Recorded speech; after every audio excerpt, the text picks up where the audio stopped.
안녕하세요. 매일 성경통독 묵상을 통한 은혜 나누기의 정선옥입니다. 오늘의 제목은 패닉입니다.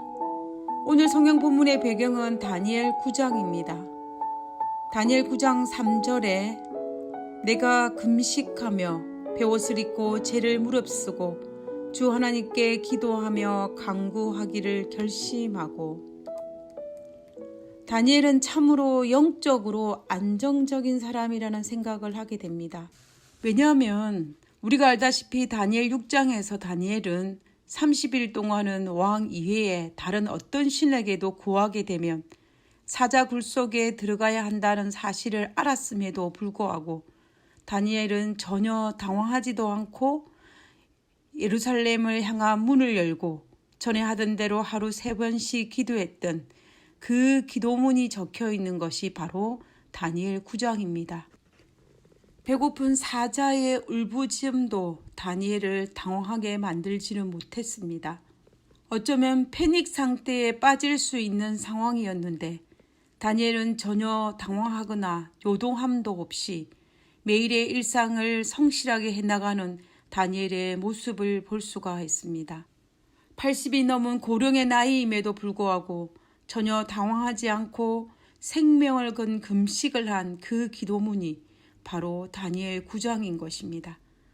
다니엘의 기도 내용을 살펴보면 다니엘은 이스라엘 백성들의 죄악의 결과로 이런 재앙을 받았음을 인정하였습니다. 그리고 자신을 포함한 백성들이 죄를 짓고 패역하였다라고 고백하였습니다. 다니엘의 기도문에 자주 반복되는 단어는 우리라는 단어입니다. 다니엘은 계속해서 우리라는 단어를 사용해서 이스라엘 백성들의 죄를 자신의 죄로 받아들이고 있습니다. 다니엘 9장 8절에 보면 우리가 주께 범죄하였음이니이다. 다니엘 9장 15절에는 우리 주 하나님이여 우리는 범죄하였고 악을 행하였나이다. 다니엘이 어린 10대의 나이에 바벨론에 포로 잡혀왔는데 그가 죄를 지었던들 얼마나 지었겠습니까? 그의 어린 날 지은 죄가 이스라엘을 멸망시키는데 얼마나 영향을 미쳤겠습니까? 그러나 성경에 유일하게 죄가 기록되지 않은 다니엘은 지금 80이 넘은 고령의 나이임에도 불구하고 그 잘못을 자신의 잘못이라고 고백하고 있는 것입니다. 우리의 죄악으로 말미암아 이런 고단을 받은 것은 당연하지만 하나님의 긍휼을 의지하여 하나님의 자비를 구한다라고 다니엘은 하나님께 고백합니다. 우리의 공의, 즉 우리의 의로움이 아닌 하나님의 절대적인 긍휼에 의지하여 기도하오니 하나님께서 우리에게 긍휼을 베풀어 달라고 금식 기도하고 있는 것입니다. 다니엘 9장 18절에 나의 하나님이여 귀를 기울여 들으시며 눈을 떠서 우리의 황폐한 상황과 주의 이름으로 일컫는 성을 보옵소서. 우리가 주 앞에 간구하옵는 것은 우리의 공의를 의지하는 것이 아니요 주의 큰 긍휼을 의지하여 함이니이다. 다니엘은 참으로 안정적인 신앙을 하는 사람입니다.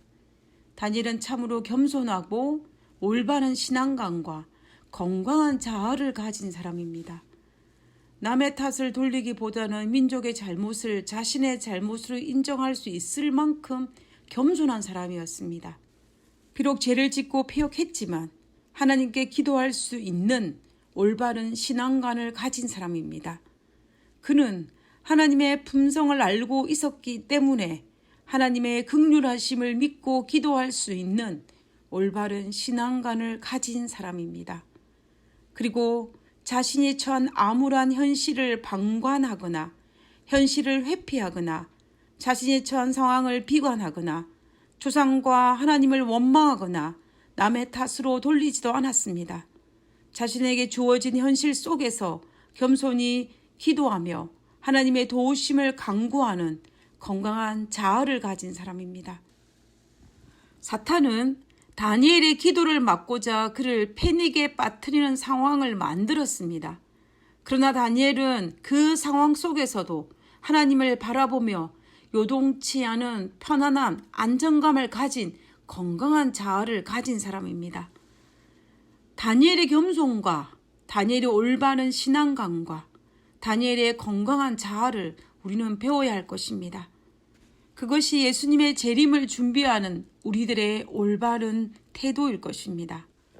나에게 닥친 코로나 바이러스로 인해 그리고 산불과 각종 천년재해로 말미암아 그리고 현실로 닥친 경제적인 어려움으로 인해 그리고 믿었던 사람에게 대한 실망으로 우리를 패닉 상태에 빠뜨리면 절대로 안 됩니다.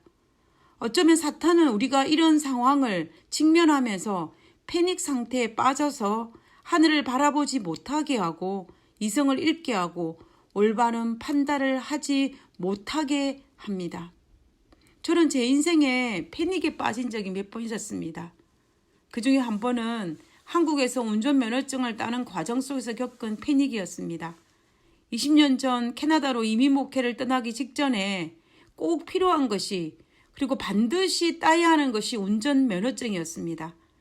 그런데 마지막 실기시험이 이 도로주행에서 자꾸만 떨어지는 것입니다. 신혼여행도 포기하고 시험 장소를 옮겨가면서 시험을 보고 또 보았지만 자꾸 떨어졌습니다. 출국 날짜는 다가오고 시험은 자꾸 떨어지니 자신감은 바닥을 치고 있었습니다. 도로주행 시험을 위해 특별과외도 받았지만 연습을 많이 했지만 저는 제 인생에서 처음으로 이렇게 떨어지고 또 떨어지기를 반복하는 이러한 상황으로 말미암아 정말 제대로 판단을 못하는 패닉 상태에 빠져버리고 만 것입니다. 그리고 마침내 출국하기 전에 마지막 시험을 보는 날이었습니다. 그날 하필이면 비가 왔습니다. 새벽부터 일찍 일어나서 시험장에 가서 그 비를 맞으며 연습을 했습니다. 그런데 시험장에서는 출발도 하지 못하고 떨어지고 말았습니다. 왜냐하면 제가 너무 당황한 나머지 출발선에서 출발을 할 때 작은 턱을 넘어서 이제 시내로 들어가야 하는데 제가 너무 당황하여서 기어를 풀지 않고 출발을 하니 차가 출발을 못한 것입니다. 그래서 저는 결국 운전면허증을 받지 못한 상태로 캐나다 이민 목회로 가게 되었습니다. 제가 그때 얼마나 패닉 상태에 빠졌는지 그 마지막 날 시험 치는 그날에 지갑도 잃어버렸고 운전면허 응시 원서도 잊어버려 비에 흠뻑 맞은 채 길바닥에 떨어져 있는 응시 원서를 다시 찾기도 하는 정말 그날은 악몽 같은 날이었습니다. 제가 운동신경이 없는 사람은 아닌데 패닉 상태에 빠지니 올바른 판단을 할 수가 없었던 그날의 기억을 제가 잊지 않고 있습니다. 사탄은 어쩌면 우리를 이런 패닉 상태에 빠뜨려서 우리로 하여금 올바른 판단을 못하게 하고자 합니다. 혹시 우리의 삶에 이런 패닉 상태에 이를 수 있는 상황이 올지라도 우리는 다니엘처럼 다니엘이 가진 확고하고도 건강한 믿음으로 우리의 삶의 균형을 잃지 않고 마음의 안정을 잃어버리지 않아서 패닉에 빠지지 않아야 할 것입니다. 안정적인 마음의 상태로 하나님을 바라보고 하나님을 의지하며 하나님 안에서 희망과 소망을 발견할 수 있어야 합니다. 우리의 패닉을 극복할 수 있는 비결은 다니엘이 그랬던 것처럼 하나님을 믿고 하나님을 신뢰하는 것입니다. 하늘에 계신 하나님, 사탄이 날마다 우리의 삶을 흔들어 놓고 있습니다. 하나님, 사탄은 날마다 우리의 감정선을 흔들고 있습니다. 우리를 패닉에 빠뜨리기 위해서 정말 모든 방법들을 동원하고 있습니다. 아버지여, 그런 순간에도 다니엘처럼 하늘을 바라보며 기도하게 하시고 그러므로 말미암아 사탄이 원하는 그 패닉 상태에 우리가 들어가지 않도록 도와주시옵소서. 오늘 우리의 삶에 함께하여 주옵기를 간구하며 거룩하신 예수님 이름으로 기도드렸습니다. 아멘.